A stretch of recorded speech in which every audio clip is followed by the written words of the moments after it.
Hello and welcome to Riff Masterclass. Today we're going to look at taking a single riff and turning it into an entire song.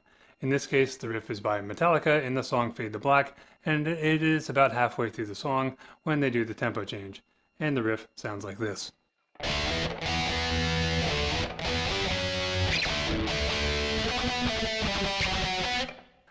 Now that's about 7 seconds of music.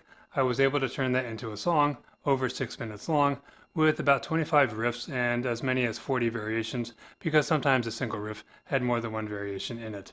And if you're thinking that I'm kidding about that, well, I'm going to show you exactly how I did this and the thought process behind all the variations so you can use these same techniques in your own writing or even just listening to the music that other people write. And at the end, we're going to play the whole video with both guitars on screen and the drums and the bass in the background. The way we're going to turn this single riff into an entire song is to break the riff into pieces, and each piece is called a motif. In this case, the song has 4. And now, depending on who you are, you may divide it up differently than I did, but here is what I came up with. The first motif is this one. And that's it. That is followed by motif 2. And that is followed by motif 3. And then at the end of that we have motif 4, which is really short. And you might think that we can't do much with something that little, but in my experience, the smaller the motif, the more I can do with it. So we're going to go through these one at a time, and then at the end take a look at combination riffs based on combining multiple motifs. So motif 1 again is this. There's not much to that, but the first thing that comes to mind for writing a variation based on that is to simply sit on that second chord like this. Now we're not going to sit on that forever obviously because that wouldn't be a very interesting song, so one of the things we can do is start moving that, and we can do that as a sequence, meaning each time we play that we're going to start a little bit lower, in this case 1 chord lower than the last time, so we could end up with something like this.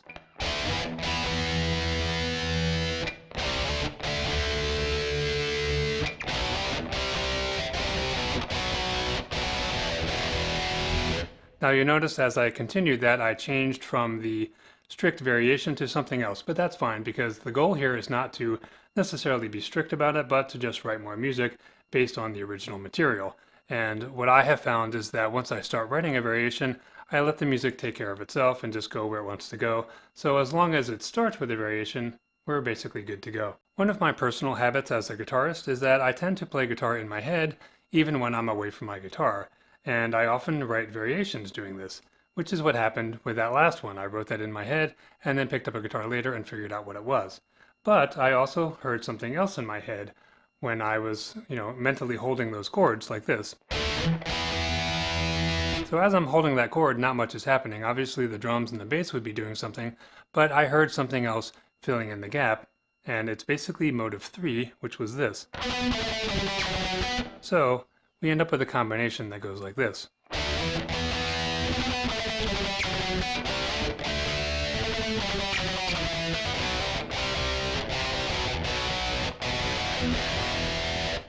So this is one of the combination riffs that I mentioned. Alright, so a minute ago I mentioned that I would do motif 1 and its variations and so on down the line and then do the combos, but in looking at my notes it looks like most of the riffs are actually combos, so I'm not going to worry about it so much. Now I do want to mention that in the original song there is one subtle variation on the riff that they do, where they remove some of this opening part, the motif 1, and they replace it with the low E. So he goes like this. So they do that in the song, and I decided I would also use that, and here is one of the variations that I came up with, and I'll explain it after I play it. It goes like this.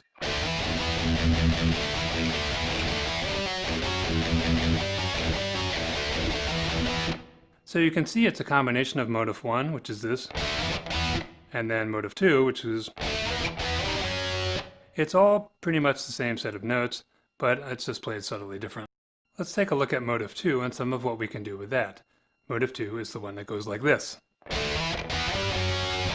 One of the techniques that I like to use is to take a motif like that and remove the original rhythm and replace it with something else. And in this case, I'm going to replace it with something really simple, which is just a straight rhythm, like this. Now, if you're thinking it's not terribly interesting, I would agree with you. But it was something that I recorded, and I kind of reserved it for maybe later there's something I can do with that, and I was able to combine that with something else that we haven't gotten to yet, so it'll become apparent later what I did with this. While we're on that subject, I also did the same thing with motive 3, which is this. Well, we can take that rhythm and get rid of it and just play it straight as. Again, not super interesting, even if we drop it an octave and play it with chords, which is what I did in the song, like this. But part of what we've got there is we've got one, the higher one, and then we've got the lower one. So having written them separately, we can start to combine them to possibly come up with a section of music using both of them.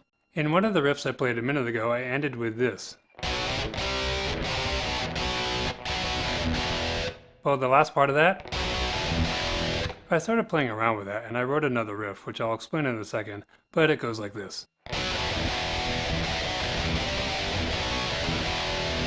Well, the closest thing we have to a source of that is motive 4, which is this.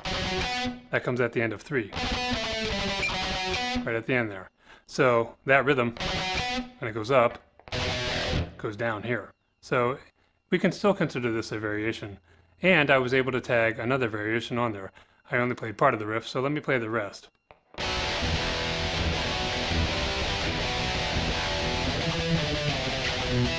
You should recognize that. This is motive 3, but instead of starting on B, it's starting on E.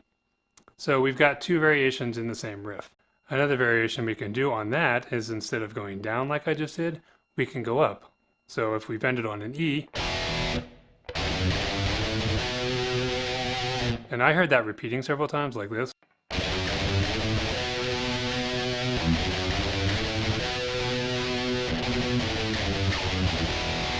Obviously it goes down the last time, but that's all based on motive 3, which was this. Speaking of motive 3, one of the things we can do with that one is extend it. Normally it's just this. And what that is a sequence, so they're doing the same thing and moving it down one step at a time. But we can repeat that and continue going even further, like this.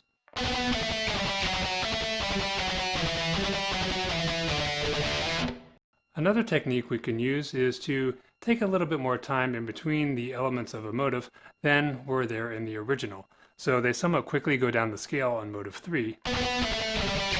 Well, why don't we just play the first one and then hit a chord and hold it and then do the next one, like this.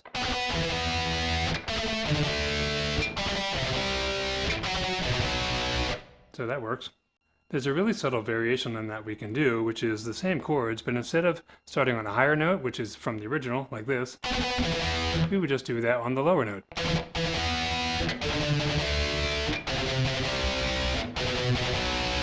A lot of people aren't going to notice the difference, but it's still there. One thing we can do with motive 3, which is this,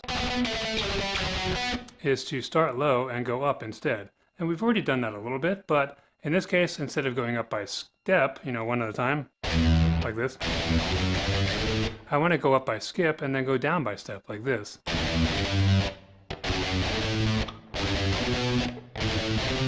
So the motion is up a third, and then down a step, and then up a third again, and we just repeat that. And we end up with something like this.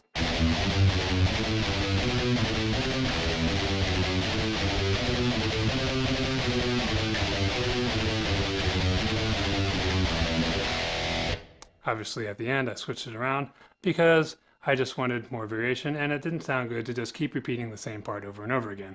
So sometimes even more variations to spice things up a little bit. Let's take a look at motive 4 and some of what we can do with that.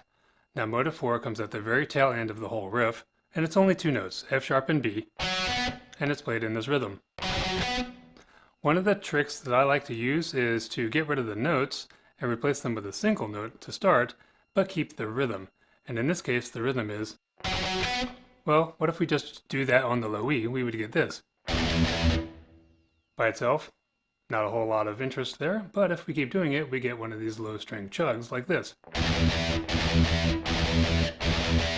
I can definitely do something with that, especially when I combine it with some of the ideas that I already showed you. So for example, we can do this.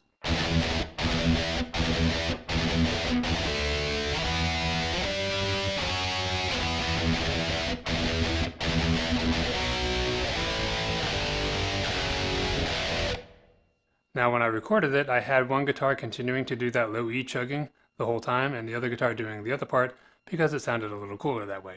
Of course, using a single note isn't the most interesting thing in the world, so if we're going to keep using that rhythm, maybe we can use some of the notes from other motifs and play those notes from other motifs with the rhythm of motif 4.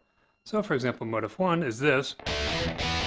So what if we just play that with the rhythm from motif 4, which is this? We might get something like this. But of course, we don't want to sit on that forever, so where else can we go? Well, how about to the next notes from motif, the next motif was motif 2, which is this.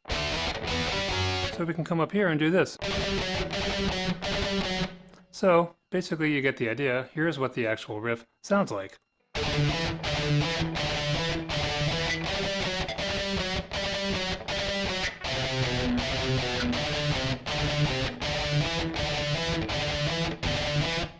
So most of that is the rhythm of motif 4 with the the notes from motif 1 and 2.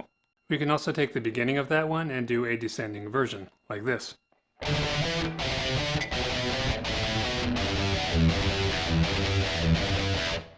We can also ascend. Since we're all the way at the lowest note on the guitar, we can't go down anymore, so maybe we go up.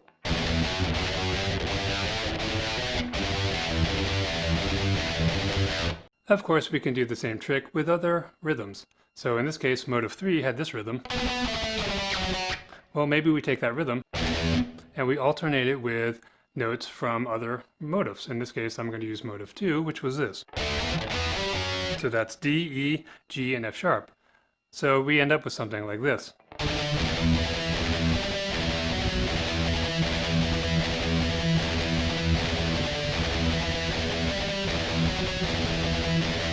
Personally, that's my favorite riff from the whole song. We can also do a descending version of that just like we did with the previous pair of riffs, like this.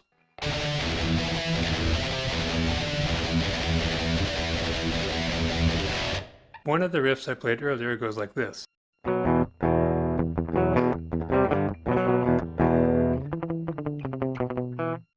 Well, one day I was playing my guitar and it wasn't plugged in, and I started doing another version of this. That's basically a clean one without the distortion, and it goes like this.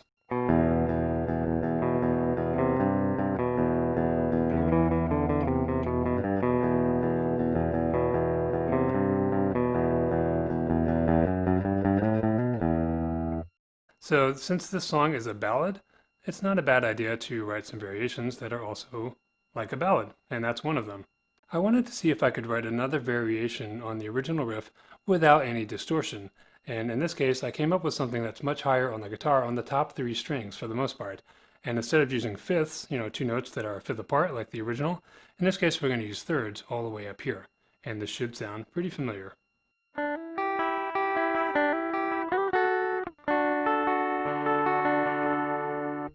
So it's, it's the basic line. Instead of it's here. So it's literally up 1 octave, and I just harmonized it with thirds.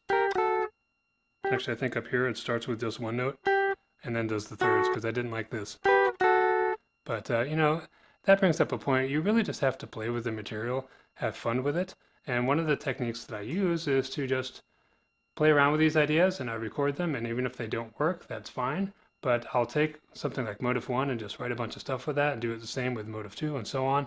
And then as I start to do that, it gets in my head more and more, and I start to combine them into usually the best riffs are the ones that have multiple motifs in them. Okay, we've gotten to the fun part, and that is hearing the finished song with both guitar parts on screen all the time and the bass and the drums in the background. And what I did here is I played the original riff, and then I did, 1, 2, or 3 sections of variations before returning to the original riff, kind of like an anchor. And one of the reasons for that is that the only material you hear repeated is that original riff. If you're enjoying the video, please click the like button and subscribe to see more videos like this. I have done 2 other songs, one of them being the opening riff of The Trooper by Iron Maiden, and then the opening riff from Crazy Train by Ozzy Osbourne and the late great Randy Rhoads. So if you want to find out when I release those, subscribe and you'll automatically get notified. In the meantime, just click the like button, leave me some comments, and I hope to see you the next time. Thanks for watching.